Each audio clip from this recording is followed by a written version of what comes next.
World top 100% scholarship తో admission పొందాలి అనుకున్న India top competitive exams IIT NEET IAS design law group 1 government jobs etcetera guidance కావాలి అన్నా India and world top universities లో medicine law finance join అవ్వాలన్నా students and parents కి career counselling కావాలన్నా మీ కెరియర్ డెసిషన్ డబుల్ చెక్ చేసుకోవాలి అనుకున్న 25 years experience doctor Satish IRSC గారిని సంప్రదించండి. నమస్తే, వెల్కమ్ టు ప్రైమ్ నెట్. విద్యా ఉద్యోగ అవకాశాలు కార్యక్రమానికి స్వాగతం. విద్యకి సంబంధించి కానీ లేదా ఉద్యోగానికి సంబంధించి కానీ ఒకవేళ మీకు ఏమైనా డౌట్స్ ఉన్నట్లయితే మనతో పాటు డాక్టర్ సతీష్ ఐఆర్ఎస్సి గారు ఉన్నారు. ఆయన అడిగి మీరు స్క్రీన్ మీద కనిపిస్తున్న నెంబర్స్కి కాల్ చేయొచ్చు. ఆయనతో మాట్లాడి విలువైన సలహాలు తెలుసుకోవచ్చండి. డాక్టర్ సతీష్ గారు నమస్కారం. సతీష్ గారు, నిన్ననే రీసెంట్గా మనకి జేఈ రిజల్ట్స్ వచ్చాయి కదా. సో ఓకే, ర్యాంక్ వచ్చిన వాళ్ళ పరిస్థితి ఓకే, కానీ రాని వాళ్ళ పరిస్థితి ఏంటి, మరి ఏం చేయాలంటారు? జనరల్గానండి, అంటే చాలా సందర్భాల్లో మనం వీడియోస్లో చెప్తున్న ప్రకారం ముందే అసెస్మెంట్ చేసుకోండి, మీరు ఇన్స్టిట్యూట్ వాళ్ళు చెప్పి మాటలు వినొద్దు, మీరు ప్రతిదీ డిస్కరేజ్ చేస్తున్నారు ఏంటంటే సతీష్ గారు అని అంటారు. కానీ ఇప్పుడు ఎడ్జ్లో ఉన్నవాడిని ఎంకరేజ్ చేయాలి, బాటంలో ఉన్నవాడిని ఎంకరేజ్ చేయకూడదండి, వేరే వేరే దారి చూపించాలి. ఎన్నో సందర్భాల్లో మనం చెప్తున్నప్పటికీ కూడా చాలామంది పేరెంట్స్ వన్ సైడెడ్గా మా అబ్బాయి తెలివైనడు ర్యాంక్ వస్తుంది, తెలివైనడు ర్యాంక్ వస్తుందని ఎంతోమంది ఎన్నో రకాలుగా చెప్పిన అందరూ కూడా ఈరోజు కూర్చుని బాధపడే పరిస్థితిలో ఉన్నారు. ఇదే విషయాన్ని ముందు నుంచి మనం చెప్తున్నాం, మా దగ్గర కౌన్సిలింగ్ వచ్చిన వాళ్ళకి చెప్తున్నాం, వీడియోల రూపంలో చెప్తున్నాం. ముందే గమనించండి, అది అందరూ ఆడే గేమ్ కాదు, అది అందరి వల్ల అయ్యే గేమ్ కాదు. ఇందులో ఎంకరేజ్మెంట్ చేయడాలు, ఎమోషన్స్ డిస్కరేజ్ చేయడాలు, కౌగులించుకోవడాలు ఇలాంటివి ఏమి ఉండవు. ఎగ్జామ్ అంటే ఎగ్జామ్. ఇప్పుడు రాలేదు చాలామందికి. ఫస్ట్ షిఫ్ట్లో 60-70% వచ్చినోడు, పర్సెంటేజ్ వచ్చినోడు కూడా నేను పొడి చేస్తాను, చదివేస్తానని చెప్తే పేరెంట్స్ వాళ్ళని నమ్మడం, మళ్ళీ రెండోసారి దాకా అవకాశం ఇవ్వడం, ఈ లోపు వేరే ఆప్షన్స్ని ఎక్స్ప్లోర్ చేయకపోవడం, ఇంటర్ మార్కులు స్పాయిల్ చేసేయడం, వేరే ఆప్షన్స్ ఏదైనా అబ్రాడ్ ఆప్షన్స్ కానీ లేకపోతే ఇండియాలో ఉన్న వేరే కాలేజ్ అప్లై చేసుకోలేకపోవడం. అంటే మ్యాక్సిమం అంటే 90% of the Telugu people parents ఏంటంటేనంటే వాళ్ళ కెరియర్ని వాళ్ళ నాశనం చేసుకుంటారండి, వాళ్ళ గొయ్య వాళ్ళ తవ్వేసుకుంటారండి. దీనికి లైవ్ ఎగ్జాంపులే నిన్నగాక మొన్న వచ్చిన రిజల్ట్ అండి. ఆల్మోస్ట్ ఫస్ట్ షిఫ్ట్లో సరిగ్గా రానివాడికి సెకండ్ షిఫ్ట్లో ఎవరికి రాదని ఇదే విషయాన్ని మనం ఇప్పటి నుంచి చెప్తున్నాం. ఇప్పుడు కొత్తగా నేను కనిపెట్టి చెప్పేది ఏం లేదండి ఇది. సో 25 ఏళ్ళని చూస్తున్నాం కదా, మాకేం కొత్త ఏం కాదు కదా. సో నేను చెప్పేది ఏంటంటే రాలేని వాళ్ళు మళ్ళీ సార్ తిడుతున్నారని కాదు నా ఉద్దేశం. కనీసం 11th క్లాస్ వాడు 10th క్లాస్ వాడు ఇప్పుడైనా వినండి, అయినోడు ఎలాగ అయ్యాడు కదా. సో రానటువంటి అంటే ఆ గేమ్ ఆడేటప్పుడు కరెక్ట్గానండి మనం ఎడ్జ్లో ఉన్నామా, 10% నేరోలో ఉంటే ఒక రకంగా ఆడాలి, అంతే తప్ప ఛాన్స్లు అదేంటి సార్ సతీష్ గారు మీరు రాదని చెప్తున్నారా, ఈ మాత్రం దానికి మీ దగ్గర కౌన్సిలింగ్ వచ్చామా, అది ఇది చెప్తాకే మీరు డిస్కరేజ్ చేస్తారా? కాదండి, డిస్కరేజ్మెంట్ కాదండి. ఒక్కొక్క స్టూడెంట్ని చూస్తే రాదని తెలుస్తుంది, రాదంతే, ఎబిలిటీ బట్టి అంతే, రాదంతే. ఇందులో ఎమోషన్ ఏంటి నాకు అర్థం కాదు. ఇందులో ఎంకరేజ్మెంట్ చేయడం ఏంటి? కోచింగ్ సెంటర్ వాళ్ళు అలా ఎంకరేజ్ చేశారు కదా. ఇప్పుడున్న కోచింగ్ సెంటర్ ఎక్సలెన్షియా కానీ 9 కానీ లేకపోతేనేమో గోడ కెరీర్ పాయింట్ లేకపోతే ఇంకొకటి అందరూ చేశారు కదా. విజయవాడ బెంచ్ సర్కిల్లో పెట్టి రకరకాలు చేశారు. మరి ర్యాంక్ రాలేదు కదా, ఇప్పుడు ఏం చేస్తారా? మరి అది చెప్పేశాడు కదా, ఎవడ పడితే అడ్మిషన్ ఇచ్చి ర్యాంక్ వచ్చేస్తుంది, మేము బాగా చెప్పేస్తాం, ఫౌండేషన్ ఇచ్చేస్తాం 10th క్లాస్ వాడికి. ఇప్పుడు 10th క్లాస్ వాడికి ఫౌండేషన్ కోర్సులు ఇచ్చేస్తే పికప్ అయిపోతాడు, మీ వాడు బాగా తెలివైన పిల్లోడు తెలివైన అంటే ఇంక అంతకంటే మురిసిపోడు ఎవడో తండ్రి. ఇది కరెక్ట్ కాదండి. ఇది చాలా మందికి రాలేదు. చాలా మంది నాకు పాపం చెప్తున్నారు, సార్ మీరు చెప్పినా కూడా మేము వెళ్ళలేదు, ఇప్పుడు మమ్మల్ని ఏం చేయమంటారు? ఇప్పుడు ఏం చేయడానికి ఏముంటుంది? ఎవరన్నా సరే ఒరే మీరు ఇక్కడ కాకపోతే ఫారెన్ నెలమని ఎంకరేజ్ చేస్తారా, డబ్బులు ఉన్న వాళ్ళకి చెప్తారంటాడు. అలా చెప్తే అలా అంటారు. ఒరే కాదురా పోనీ ఇక్కడ ఇంటర్ మార్కులు తెచ్చుకోరా అంటే ఇంటర్ మార్కులు తెచ్చి చిన్న కాలేజీకి వెళ్ళమంటారా? మీరు అదేంటి, మీరైతే పెద్ద కాలేజీకి వెళ్తారా, మీ పిల్లలైతే పెద్ద కాలేజీకి పంపిస్తారు, మమ్మల్ని చిన్న కాలేజీకి వెళ్ళమంటారా అంటాడు ఒకడు. కాదురా నీ సమర్థత చూసుకుని వెళ్ళరా అంటే నాకు సమర్థత లేకపోవడం తెలివైన ఉండే కదా అంటాడు. మరి ఇప్పుడు ఏమైంది ఫైనల్గా? చాలా మంది పాపం చూస్తున్నట్టు ఇబ్బంది. అంటే అందువల్ల ఏంటంటే ఇప్పుడు చదువుతున్న 10th 11th పిల్లలు ఏంటంటే ప్రాక్టికల్గా ఆలోచించాలి. ఓకే, నీట్ ఐఐటీ లాంటి ఎగ్జామ్, సివిల్ సర్వీస్ లాంటి ఎగ్జామ్, గ్రూప్ 1 ఇలాంటి పెద్ద ఎగ్జామ్ జోలికి వెళ్ళేటప్పుడు లేదా వరల్డ్ టాప్ యూనివర్సిటీస్కి అప్లై చేద్దాం అనుకున్నప్పుడు ఇలాంటి పెద్ద అంబిషన్స్ ఉన్నప్పుడు then we have to think in multiple డైమెన్షన్స్లో థింగ్స్ జాగ్రత్తగా ప్లాన్ చేసుకోవాలంటే రానటువంటి విద్యార్థులకు ఇప్పుడు ఉన్నటువంటి ఆప్షన్స్ ఏవైతే కొంచెం మంచి ప్రైవేట్ కాలేజెస్ ఉన్నాయో దయచేసి అవి ఇమీడియట్గా అప్లై చేసుకోండి. చాలా వరకు సీట్లు అయిపోతాయి. ఇప్పుడు ఎవరైనా ప్రైవేట్ కాలేజీలో అప్లై చేసినా కూడా chances are very very low అండి, ఎందుకంటే సీట్స్ అయిపోయినాయి చాలా ప్రైవేట్ కాలేజెస్లో. అబ్రాడ్ ఆప్షన్స్ అయితే ఆల్మోస్ట్ కంప్లీట్గా క్లోజ్ అయిపోయి ఉంటాయి. ఇప్పుడు వెళ్ళే అవకాశం ఉంటుందండి. సో డెఫినెట్గా కొంత ఇబ్బందికరమైన పరిస్థితి ఉంటుంది. బట్ ఉన్న వాటిలో అవకాశాలను కనీసం ఇప్పుడన్నా ఇమీడియట్గా అలర్ట్ అయ్యి కొంచెం చూసుకున్నట్లయితే కొంచెం బెటర్గా ఉంటుంది. ఓకే డాక్టర్ గారు, కాలర్ ఉన్నారు, మాట్లాడేద్దాం. హలో, నమస్తే అండి, హుషేన్ బాషా గారు. అవునండి, నంద్యాల నుంచి డాక్టర్ సతీష్ గారు ఉన్నారు, మాట్లాడండి. చెప్పండి సార్. నమస్తే సార్. నమస్తే అండి. సార్ మా పాప బైపీసీ సెకండ్ ఇయర్ అయిపోయింది సార్. 975 స్కోర్ చేసింది సార్ అవుట్ ఆఫ్ 1000కి. ఓకే, అలాగే నీట్ కూడా ప్రిపేర్ అవుతుంది సార్ అమ్మాయి, నీట్ ఆర్ ఎంసెట్కి. ఓకే, ఒకవేళ నీట్లో మనకు సీట్ రాకపోతే ఏంటి అనే ఉద్దేశంతో నేను మన సియూటీ ఎంసెట్ ఉంది కదా సార్, రెండింటికి అప్లై చేశాను. అది మీ వీడియోస్ చూసి ఓకే. Hello sir. సార్ ఒకవేళ నీట్లో సీట్ రాకపోతే ఏంటి, ఎక్కడ జాయిన్ చేస్తే బాగుంటుంది అని కొంచెం మీ సలహా తీసుకుందామని ఫోన్ చేస్తుంది సార్. అంటే నీట్ ఇప్పుడు మెడిసిన్ బైపీసీ వాళ్ళకి ఎప్పుడు మనం చెప్పేదేనండి. బైపీసీ అనేది అది జనరల్గా ఆంధ్ర తెలంగాణలో బైపీసీ చదవడం అంటే ఒక రకంగా ఫైనాన్షియల్గా కొంచెం స్ట్రాంగ్గా ఉన్న వాళ్ళు అయితే పర్వాలేదండి. స్ట్రాంగ్గా లేని వాళ్ళు అయితే ఒక రకంగా ఇబ్బందికరమైన పరిస్థితి ఎదుర్కొంటున్నారు. మోరోవర్ నేను చెప్పే సలహా అయితే బైపీసీ వాళ్ళు ఎవరైతే ఉంటారో మెడికల్కి వెళ్ళకపోతే అన్న పాయింట్ దయచేసి మీ మైండ్లో తీసేయండి. ఎందుకంటే వెళ్ళకపోతే ఆప్షన్స్ ఎక్కువ ఉండవండి, మంచివి ఉండవు. ఓన్లీ ఎందుకంటే బయోటెక్నాలజీ కానీ, బయోఇన్ఫర్మాటిక్స్ కానీ, బయోలాజికల్ సైన్సెస్ కానీ, బయోమెడికల్ ఇంజనీరింగ్ కానీ, బయాలజీ రిలేటెడ్ కోర్సెస్ అన్నీ కూడా జేఈ అడ్వాన్స్డ్ ద్వారా ఐఐటీస్లో ఎన్ఐటీస్కి వెళ్తారు తప్ప అవి బయాలజీ బైపీసీకి సంబంధించిన కోర్సెస్ కాదు. ఈవెన్ ఫుడ్ టెక్నాలజీ కానీ, అగ్రికల్చర్ ఇంజనీరింగ్ కానీ, ఈవెన్ ఐఐఎస్ఆర్ లాంటి కాలేజీలో కానీ, ఐఐఎస్సీ బెంగళూరు లాంటి కాలేజీలో బయాలజీ చదవాలన్నా కూడా ఓన్లీ ఎంపీసీ వాళ్ళకి ఎలిజిబిలిటీ ఇస్తారండి. ఇది ఎన్నిసార్లు చెప్పినా కూడా పేరెంట్స్ మా అబ్బాయికి మెడిసిన్ సీట్ వస్తుంది కదా, మమ్మల్ని ఎందుకు మీరు డిస్కరేజ్ చేస్తారంటే, రాకపోతే ఏం చేస్తాం, 10 లక్షల మంది 3 లక్షల మంది వస్తారు 2 రాష్ట్రాల్లో, రావు సీట్లు. రాని వాళ్ళు ఏం చేస్తాం, ఎంకరేజ్ చేసి గోతులుగా పెట్టేస్తాం ఏంటి, కాదు కదండి. సో డబ్బులు ఉన్నవాడే బైపీసీకి వెళ్ళాలి. ఎందుకంటేనంటే బైపీసీకి ఉన్న ఏకైక అడ్వాంటేజ్ ఏంటంటే ఇంజనీరింగ్తో కంపేర్ చేస్తే బైపీసీకి ప్లేస్మెంట్లు ఇంటర్న్షిప్స్ పెద్ద ఎక్కువ ఉండవు. ఓన్లీ మెడికలే కదండి, పీజీ సీటే కదా ఇంపార్టెంట్. కొంచెం అటు ఇటు కాలేజీలో జాయిన్ అంటే పెద్దగా డిఫరెన్స్ ఉండదు. ఇంజనీరింగ్ అంటే ఇంటర్న్షిప్స్, జాబ్స్, ఆపర్చునిటీస్ అబ్రాడ్ చాలా ఉంటాయండి అవన్నీ కూడా. సో బైపీసీ వాళ్ళకి నేను చెప్పేసి అసలు డబ్బులు క్యాపబిలిటీ యూజీ పీజీని డబ్బులు పెట్టి కొనగలిగే పరిస్థితిలో ఉంటే సీటుకి డోకా లేదు. 1,10,000 సీట్లు ఎంబీబీఎస్ సీట్లో ఆల్మోస్ట్ 10,000 మిగిలిపోతున్నాయి సీట్లు. అలా ఎందుకంటే చాలా సీట్లు ఉంటాయండి. అలా ఎంబీబీఎస్ మీకు షాప్లో దొరికి వస్తువు అనుకోండి, ఇప్పుడు డబ్బులు మన దగ్గర ఉండాలి. కానీ పీజీ సీట్ కూడా అంతే 2.5 కోట్లు పెట్టుకోగలిగితే కొనేయచ్చు. ఆ క్యాపబిలిటీ ఉన్న వాళ్ళకి వేరే ఆప్షన్ రాకపోతే ఏంటన్నా క్వశ్చనే రాదు. ఇంజనీరింగ్ కూడా ఉంటుందండి భయం, నాకు జేఈ రాకపోతే ఏంటని. అసలు మెడికల్ కూడా భయపడక్కలేదు డబ్బులు ఉన్నవాడు. నిజంగా మీరు మెడిసిన్ చదవాలనుకుంటే డబ్బులు లేకుండా బైపీసీకి వెళ్ళి మెడిసిన్ చేస్తానన్న వాళ్ళే మేజర్ రిస్క్లో ఉంటారు. సో బైపీసీకి డబుల్ అడ్వాంటేజ్, డబ్బులు ఉన్నవాడికి ఫుల్ అడ్వాంటేజ్, అసలు మామూలు అడ్వాంటేజ్ కాదు. సీట్ అసలు మీరు వద్దంటే సీట్ వస్తుంది. 150 మార్కులు క్వాలిఫై అయితే సీట్ వస్తుంది గీతంలో. వైజాగ్ గీతంలో 150 కూడా సీట్ వస్తుంది, 200 కూడా. సో దానికి భయపడక్కర్లేదు మీకు. మల్లారెడ్డి కాలేజీలో అయితే క్వాలిఫై ఇచ్చేస్తారు వాళ్ళు. సో అందువల్ల మెడికల్ 720కి 150 ఎందుకు రావు, ఎంత చదవనోడికైనా వచ్చేస్తాయి కదా. సో ఇటొచ్చి ప్రాబ్లం ఏంటంటే middle class, lower middle class వాడు బైపీసీకి వెళ్ళి నాకు సీట్ వచ్చింది నేను పొడి చేస్తానని తెలివైనోడిని, అసలు నన్ను నమ్మండి నాకు 10th 10 వచ్చినాయి, ఇది నడవదు. ఈ గేమ్ నడవదు ఇక్కడ. వాళ్ళకి నేను చెప్పి సలహా ఏంటంటే మీరు బయటకు వస్తే వేరే దానికి వెళ్ళడానికి కుదరదు. ఏ ఆయుర్వేదంలోనో, హోమియోలోనో, లేకపోతే ఏ యునాని మెడిసిన్లోనో, లేకపోతే ఇంకొక దానికి బీడీఎస్లోనో ఉండండి, కనీసం డాక్టర్ అని అనిపించుకుంటారు. బయటకు వచ్చారా ఇంక పరిస్థితి ఇంకా ఘోరంగా ఉంటుంది. ఎందుకంటే మీరు బయటకు వచ్చి జాయిన్ అయిన ప్రతి కోర్సు మీది కాదు, అది రీసెర్చ్ ఫీల్డ్స్. అవి basically engineering JEE mains advanced Raj ద్వారా వెళ్ళి కోర్సెస్ అవి. అది డీమ్డ్ యూనివర్సిటీస్ వాళ్ళు, అమృత వాళ్ళు, లేకపోతే ఎస్ఆర్ఎం వాళ్ళు, ఈ బైపీసీ వాళ్ళు మిగిలిపోయిన వాళ్ళు ఎక్కువ మంది ఉంటారు. వ్యాపారం 25 లక్షల మంది నీట్ రాస్తే 15 లక్షలు రాస్తారు జేఈ. అసలు వ్యాపారం జరిగితే బైపీసీ వాళ్ళ మీద. వీళ్ళు వీక్ మైండెడ్ పీపుల్ అంటారండి వీళ్ళని. ఇప్పుడు ఎలా అంటే మళ్ళీ ఎవడో కూడా అంటాడు కానీ బేసికల్గా వీక్ పీపుల్ అండి వీళ్ళు. పూర్వకాలం నడిచిందండి, కోవిడ్కి ముందు డాక్టర్లు అయ్యారు, డబ్బులు సంపాదించారు, కొత్త రోడ్ జంక్షన్లో గుంటూరులో హాస్పిటల్ కట్టారు, మేము వెకేషన్స్కి వెళ్తున్నాం, బెంజ్ గారు కొంటున్నాం అంటే అన్నీ అయిపోయినాయి పాత రోజులు. డబ్బులు లేనోడు బైపీసీకి వెళ్ళదు దయచేసి అసలు, అన్లెస్ ఎక్స్ట్రీమ్లీ ఫౌండేషన్లో ఉండి బాగా కాన్ఫిడెన్స్ ఉంటే. లేదంటే ఎంబైపీసీలోకి వెళ్ళండి కొత్తగా జాయిన్ అయ్యే వాళ్ళకి నేను ఇచ్చే సలహా ఏంటంటే, ఇప్పుడు ఫోన్ చేసిన అబ్బాయికి నేను ఇచ్చే సలహా ఏంటంటే, మీరు ఆయుర్వేదం, హోమియోపతి, మెడిసిన్లో ఉండడం బయటకు వచ్చి వెళ్ళాలి అనుకుంటే మీ శాలరీ 25,000 మించి రావు అన్న విషయాన్ని క్లారిటీ తెచ్చుకుని వెళ్ళండి. అది ముందే క్లారిటీ తెచ్చుకోండి. అక్కడికి వెళ్ళి మనం ఇంకొకటి ఏదో చేద్దామంటే కుదరదు.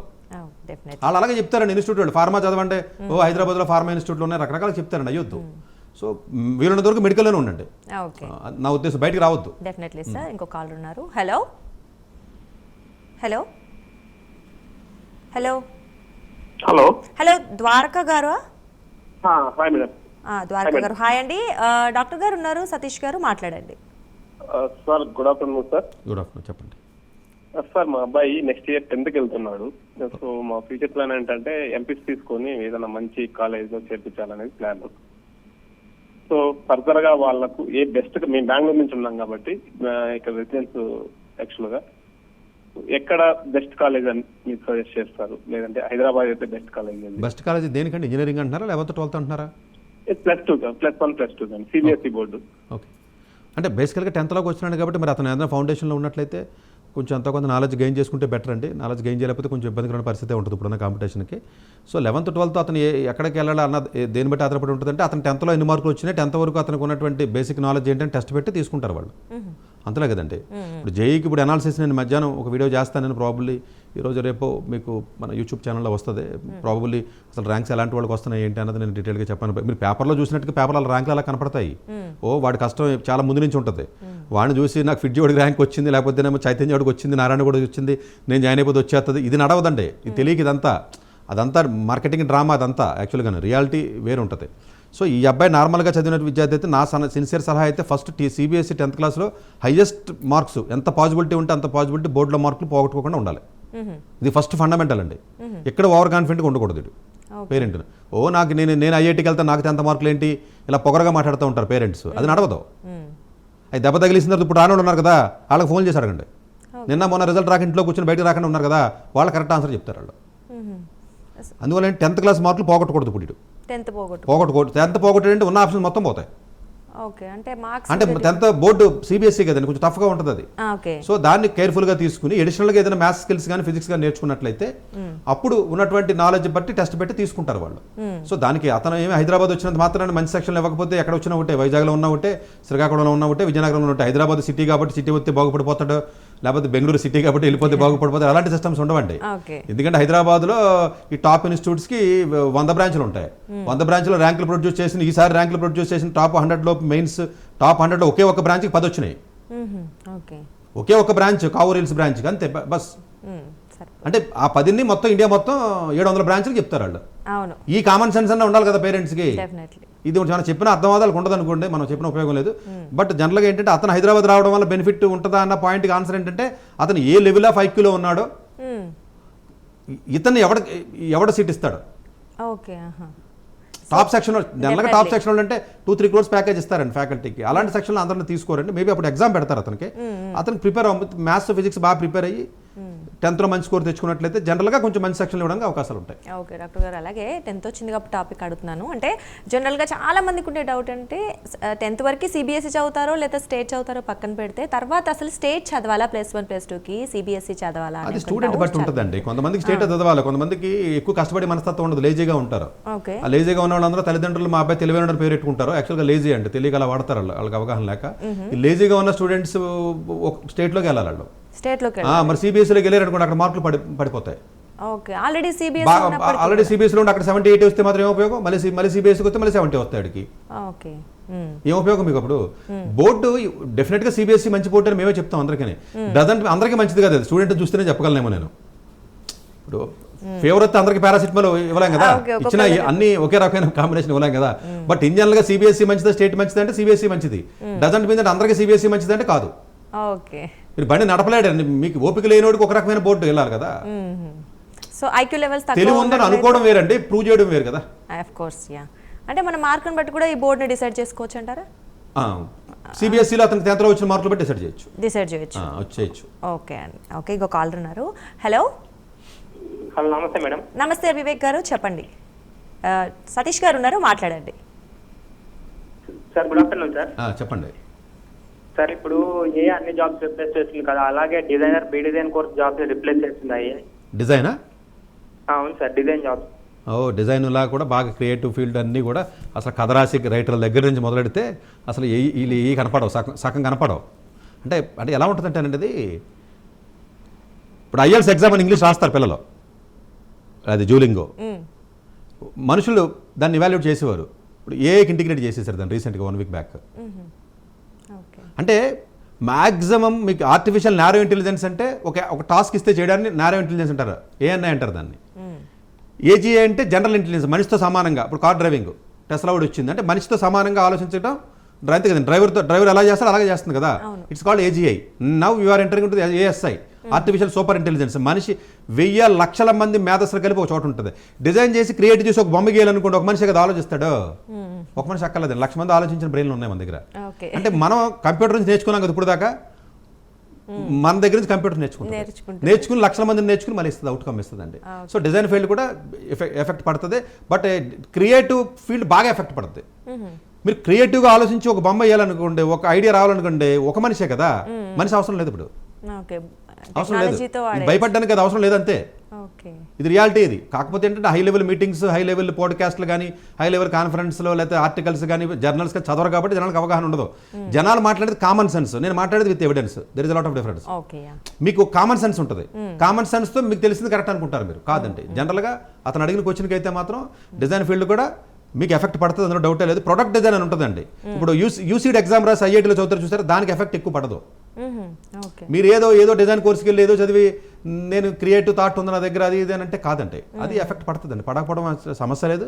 క్రియేటివ్ ఫీల్డ్ ఫస్ట్, లా ఫీల్డ్ పడుతుంది, ఆల్రెడీ పడుతుంది కూడా. అంటే మొత్తం పోదో, 10 మందిలో 2 అవసరం ఉంటుంది, 3.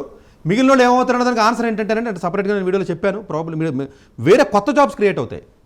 జాబ్లు ఏం పోవడం ఏం లేదండి. కొత్త జాబ్స్ క్రియేట్ అయితే ఈ కొత్త జాబ్స్ని అందుకుని, టెక్నాలజీని కొత్త జాబ్స్ని అందుకుని అంత తెలివితేటలు నీ దగ్గర ఉండాలి. దాన్ని అడాప్టబిలిటీ అంటారు. ఆ అడాప్టబిలిటీయే టెక్నికల్గా స్ట్రాంగ్గా ఉన్నవాడికి, మ్యాథమెటికల్గా స్ట్రాంగ్గా ఉన్నవాడికి అడాప్టబిలిటీ వస్తుంది. ఇవన్నీ ఒకదానికి ఒకటి లింక్ అండి. అది పూర్తిగా అర్థం కాక పేరెంట్స్ దాన్ని ముక్కల కింద తింటారు కాబట్టి అవన్నీ సరిగా అర్థం కాదు వాళ్ళకి. ఇవన్నీ అడాప్టబిలిటీ అన్నది ఇస్ ఎ కీవర్డ్. అంటే దేన్నైనా నేర్చుకునే శక్తి, ఆ దేన్నైనా నేర్చుకునే శక్తికి కావాలంటే దానికి కావాల్సిన స్కిల్ సెట్ ఏదైతే ఉందో ఆ స్కిల్ సెట్టే strong IQ, sharpness, intelligence and mathematical skill set. ఇది ఉన్నవాడు కొత్తగా నేర్చుకుంటాడు కాబట్టి బతకగలుగుతాడు. బైపీసీ చదివాను, బీబీఏ చదివాను, సిఈసీ చదివాను, హెచ్ఈసీ చదివాను, లేకపోతే బేకాన్ చదివాను అన్నదంటే ఇదంతా స్క్రాప్. ఇది వీళ్ళ అవసరం లేదు సొసైటీకి.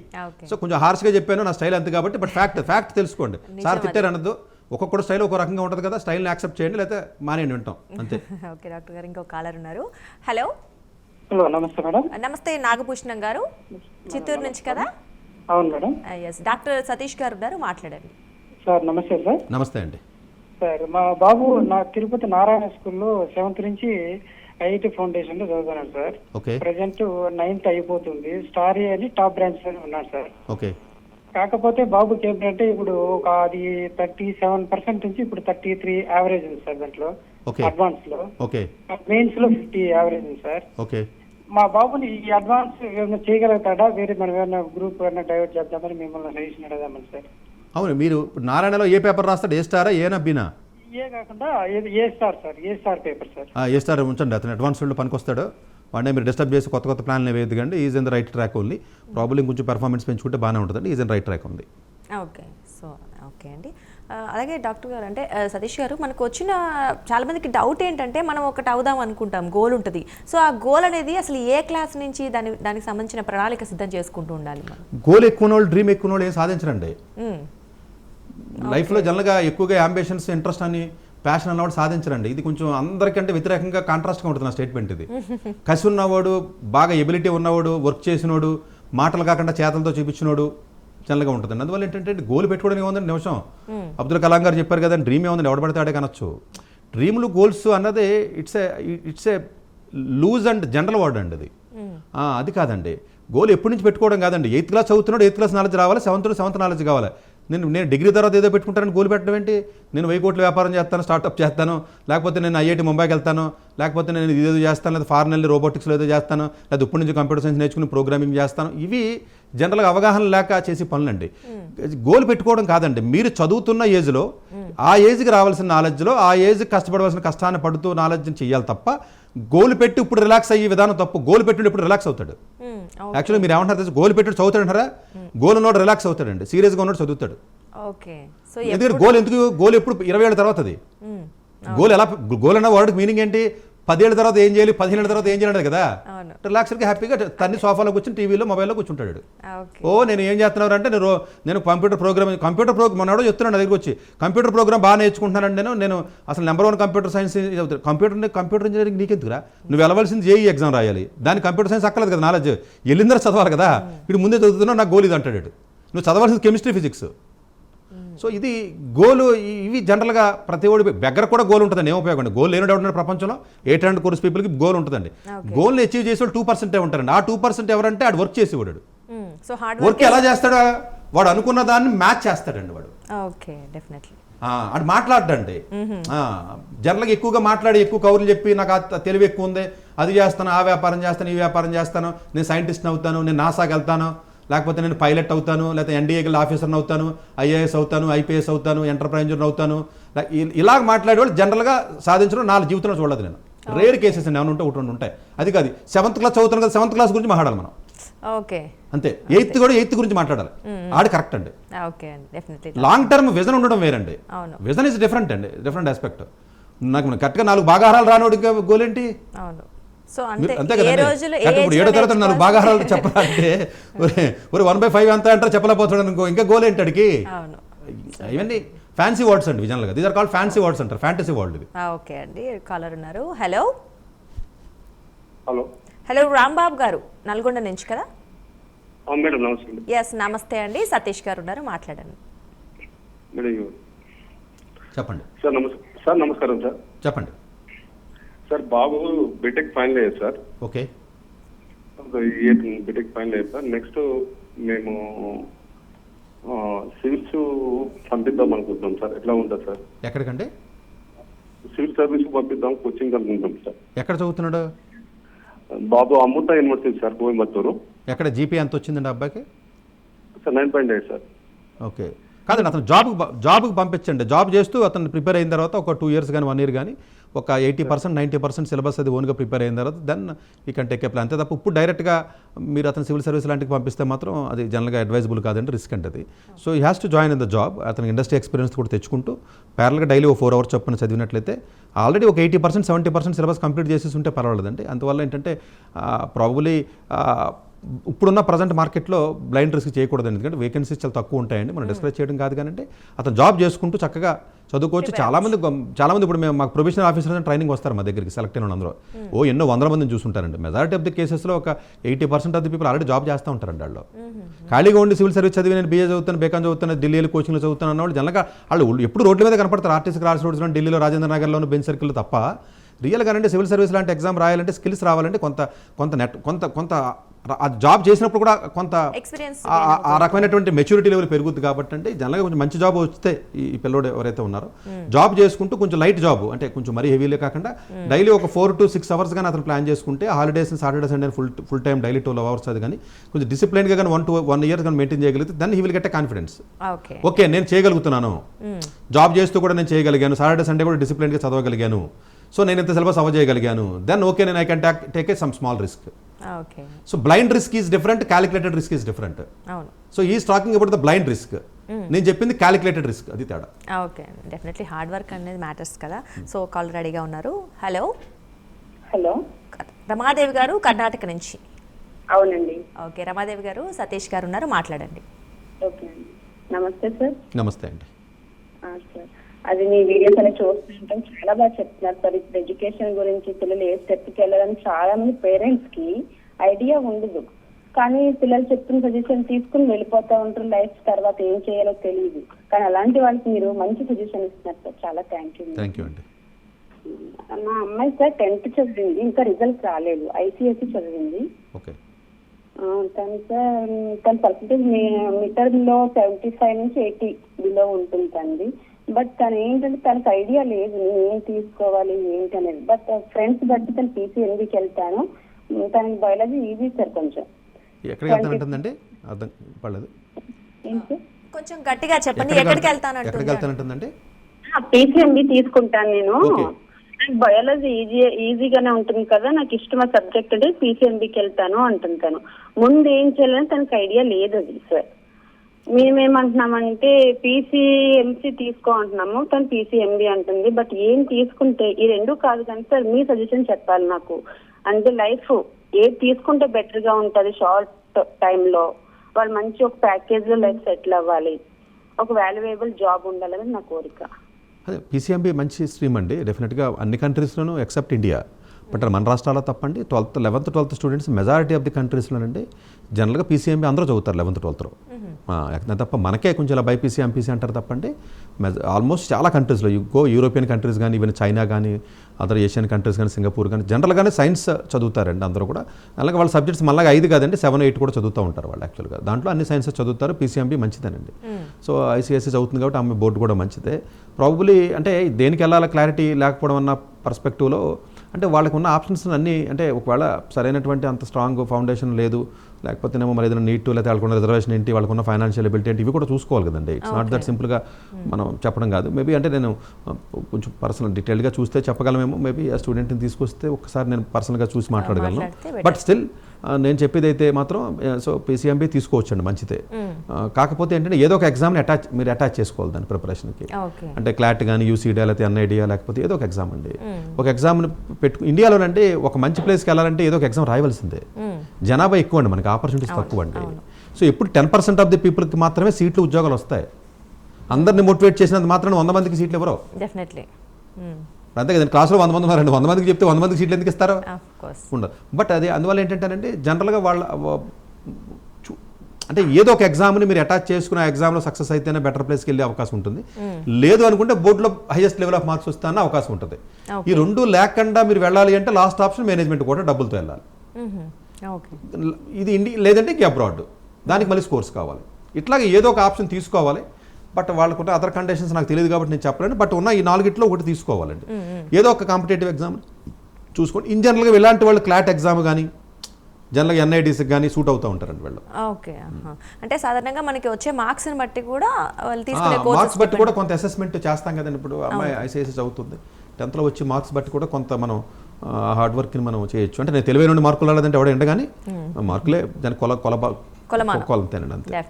అంటే మేబీ స్టేట్ బోర్డులో నాలెడ్జ్ని మనం కొలతకని తీసుకోగానే ICSEని మాత్రం నాలెడ్జ్కి లింక్ ఉంటుంది. అది నాలెడ్జ్ ఉన్నవాడు తప్ప IBలోను IGCSలోను మార్కులు రావాడికి, CBSE వాళ్ళకి. State is different. కొంత ఏదో బై హార్ట్ చేస్తూ ఉంటారు, వస్తూ ఉంటే అది డిఫరెంట్.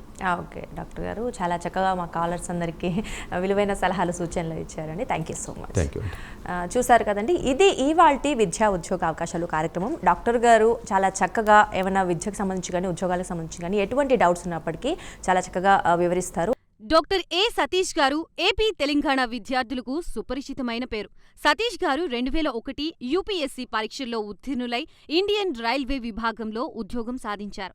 సతీష్ గారు చదివిన చదువులు engineering, MTech, MBA, executive MBA, MSc, MBA HR, MA psychology లాంటి పోస్ట్ గ్రాడ్యుయేషన్ డిగ్రీలతో పాటు డాక్టరేట్ కూడా చదవడం జరిగింది. డాక్టర్ సతీష్ గారు నిరంతర విద్యార్థి. అలాగే సతీష్ గారు పలు ప్రతిష్టాత్మక కాంపిటేటివ్ పరీక్షల్లో UPSC నిర్వహించే సివిల్ సర్వీసెస్ పరీక్షల్లో 159వ ర్యాంక్, అలాగే ఇంజనీరింగ్ సర్వీస్లో 24వ ర్యాంక్, గేట్ ఎగ్జామ్లో 4వ ర్యాంక్, క్యాట్ ఎగ్జామ్లో 99.8%, GMAT ఎగ్జామ్లో 760 స్కోర్, ఇలా పలు కాంపిటేటివ్ ఎగ్జామ్స్లో మొదటి ప్రయత్నంలోనే ఎన్నో ర్యాంకులు సాధించారు. ఇన్ని క్వాలిఫికేషన్స్, డిఫరెంట్ కాంపిటేటివ్ పరీక్షల్లో ర్యాంకులు సాధించిన వ్యక్తులు మన ఇండియాలో చాలా అరుదని చెప్పాలి. ఇలాంటి అకాడమిక్ల పరంగా, కాంపిటేటివ్ల పరంగా ఇన్ని ర్యాంకులు సాధించడంతో పాటుగా గవర్నమెంట్ ఉద్యోగం చేస్తూ పలు అవార్డులు తీసుకున్నారు.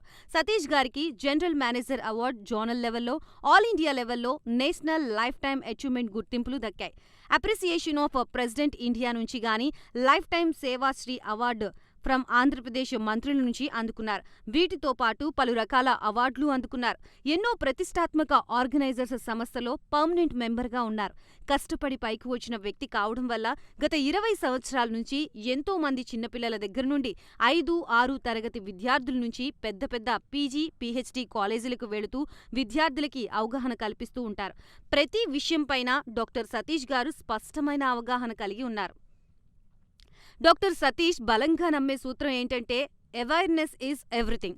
మనిషికి అవేర్నెస్ ఉంటే ఏదైనా సాధించగలరు. ఒక్క మోటివేషన్తోనే కాదు, ఏది చెయ్యాలి, ఏది చేయకూడదు, ఎలాంటి డెసిషన్ తీసుకోవాలనే విషయాలపై, ముఖ్యమైన విషయాలపై అవగాహన కల్పిస్తూ ఉంటారు. అలాగే గవర్నమెంట్, ప్రైవేట్ జాబ్లే కాకుండా ప్రపంచ దేశాల్లోని జాబ్స్పై కూడా అవగాహన కల్పిస్తూ ఉంటారు. ఉద్యోగాలతో పాటు పెద్ద చదువులైన IIT వంటి వాటిపై సెషన్స్ నిర్వహిస్తూ ఉంటారు. ఇప్పటి వరకు 3 లక్షల సెమినార్లు ₹1 తీసుకోకుండా ఉచితంగా నిర్వహించారు.